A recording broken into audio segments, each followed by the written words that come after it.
வணக்கம். பரபரப்பு மீடியா செய்திகளுக்காக நான் நிரோஷன்.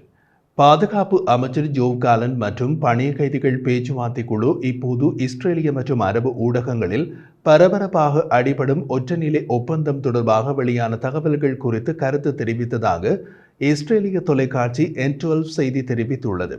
ஒற்றைநிலை ஒப்பந்தம் என்பது என்ன?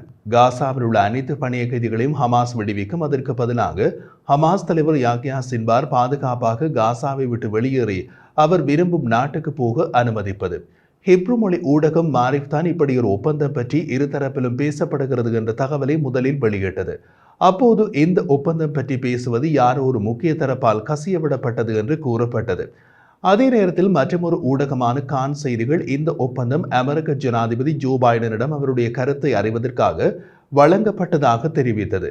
கான் செய்திகளின்படி முன்மொழியப்பட்ட ஒப்பந்தத்தில் உள்ள 5 அம்சங்கள்: முதலாவது, அனைத்து பணிய கைதிகளையும் விடுவித்தல்; இரண்டாவது, சின்வார் மற்றும் காசாவை விட்டு வெளியேற விரும்பும் ஹமாஸ் உறுப்பினர்களுக்கு பாதுகாப்பான பாதையை திறந்து விடுதல்; மூன்றாவது, இஸ்ரேலிய சிறைகளில் இருந்து பாலஸ்தீனிய கைதிகளை விடுவித்தல்; நான்காவது, கட்டுப்பாட்டு பொறிமுறையின் மூலம் காசாவை இராணுவ மயமாக்கலில் இருந்து அகற்றுதல்; ஐந்தாவது, காசா போர் முடிவுக்கு வருதல்.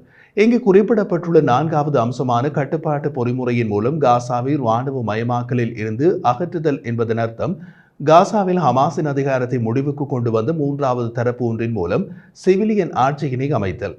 கான் உடன் பேசிய இஸ்ரேலிய பாதுகாப்பு அதிகாரி ஒருவர், பேச்சுவார்த்தைகளில் உள்ள சிரமங்கள் மற்றும் கடத்தப்பட்டவர்களின் வாழ்க்கை தொடர்பான அவசரம் காரணமாக நாங்கள் ஒரு 2ஆம் நிலை திட்டத்தை முன்மொழிய விரும்புகின்றோம்.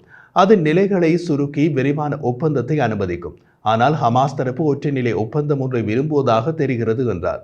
அதன் விளக்கம், இஸ்ரேல் இதை 2 நிலைகளில் செய்ய விரும்புகிறது. அதில் முதலாவது நிலை அனைத்து பணைய கைதிகள் மற்றும் பாலஸ்தீனிய கைதிகளின் பரிமாற்றம். இரண்டாவது நிலையிலேயே சின்வார் வெளியேறி போரை முடிவுக்கு கொண்டு வருதல். ஆனால் ஹமாஸ் தரப்பு அனைத்தும் ஒரே நேரத்தில் நடக்க வேண்டும் என்ற நிலைப்பாட்டில் உள்ளது என்று கூறப்படுகிறது.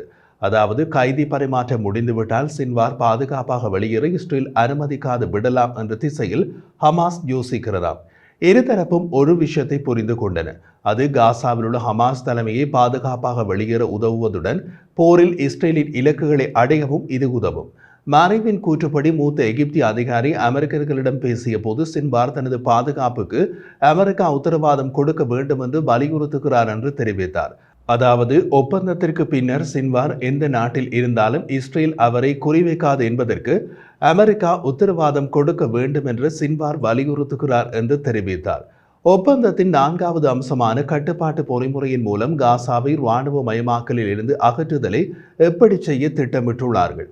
ஹமாஸின் சுரங்கப்பாதை வலையமைப்புகள் மற்றும் இராணுவ திறன்களை அகற்றுவது உட்பட காசாவை இராணுவ மயமாக்கலில் இருந்து அகற்றுதலை மேற்பார்வை செய்வதற்கு அமெரிக்க துருப்புக்கள் மற்றும் சன்னி அரபு நாடுகளின் இராணுவம் காசாவுக்கு செல்வது பற்றி ஆலோசிக்கப்படுகிறது. அல்லது முக்கியமான பகுதிகளை பாதுகாக்க ஒரு தனியார் நிறுவனத்தை ஒப்பந்தம் செய்வது உட்பட பல தேர்வுகள் பரிசீலனையில் இருப்பதாக மாரிஃப் தெரிவித்துள்ளது. பணைய கைதிகள் மற்றும் காணாமல் போனவர்களுக்கான இஸ்ரேலின் தலைமை பேச்சுவார்த்தையாளர் கால் கிரிஷ் 2 தினங்களுக்கு முன் அமெரிக்க ஊடகம் ப்ளூம்பர்கிடம் பேசினார். ஹமாஸ் மற்றும் இதர பாலஸ்தீன குழுக்களால் பிடிக்கப்பட்ட 101 பணைய கைதிகளுக்கு ஈடாக ஹமாஸ் தலைவர் யாக்யா சின்வாரை காசாவிலிருந்து பாதுகாப்பான பாதையில் செல்ல அனுமதிப்பது பற்றி அவர் குறிப்பிட்டார். ஆனால் அப்படி ஒரு ஒப்பந்தம் தொடர்பாக பேச்சுவார்த்தை நடத்துவது பற்றி அவர் எதுவும் கூறவில்லை. அது ஒரு யோசனை என்று மட்டுமே அவர் கூறினார். அதன் பின் பணைய கைதிகளின் குடும்பங்களை சந்தித்து சாத்தியமான ஒப்பந்தங்களை பற்றி அவர்களுக்கு தெரிவிக்க கிரிஷ் அவர்களை சந்தித்தார். N12 செய்திகளின்படி கைதிகளின் பிரச்சனையை மேற்பார்வையிடும் IDF-இன் ஓய்வு பெற்ற அதிகாரியான மேஜர் ஜெனரல் நிட்சான் அலோன் கூறிய போது, கால் கிரிஷுக்கு அமெரிக்காவிடம் சமர்ப்பித்த திட்டம் பற்றி தெரிந்திருக்கும் என்பது அவசியமில்லை. காரணம், கிரிஷ் ஒருபோதும் பேச்சுவார்த்தை குழுவில் அங்கம் வகிக்கவில்லை என்றார். N12 செய்தியில் பாதுகாப்பு அமைச்சர் ஜோவ் காலன் இந்த புதிய ஒற்றைநிலை ஒப்பந்த முன்மொழிவு பற்றி தனக்கு தெரிவிக்கப்படவில்லை என்று கூறினார். பணைய கைதிகளை திரும்ப பெறுவதற்கான குடும்பங்களின் தலைமையகம் இது பற்றி தெரிவித்த போது, பணைய கைதிகளை விடுவிப்பதற்கான புதிய அமெரிக்க முயற்சியை முறியடித்து காசாவில் போரை முடிவுக்கு கொண்டு வரும் நோக்கத்தில் இது ஒரு ஏமாற்று வேலையாகும். இந்த ஏமாற்று செயல் நேத்தன்யாகு மற்றும் அவரது கூட்டாளிகளால் நாசப்படுத்தப்பட்ட நீண்ட ஒப்பந்தங்களில் இணைகிறது. நேத்தன்யாகு பணைய கைதிகளை கைவிட முடிவு செய்துள்ளார் என்பதை மீண்டும் நிரூபிக்கிறது என்று செய்தியாளர்களிடம் கூறினார்கள்.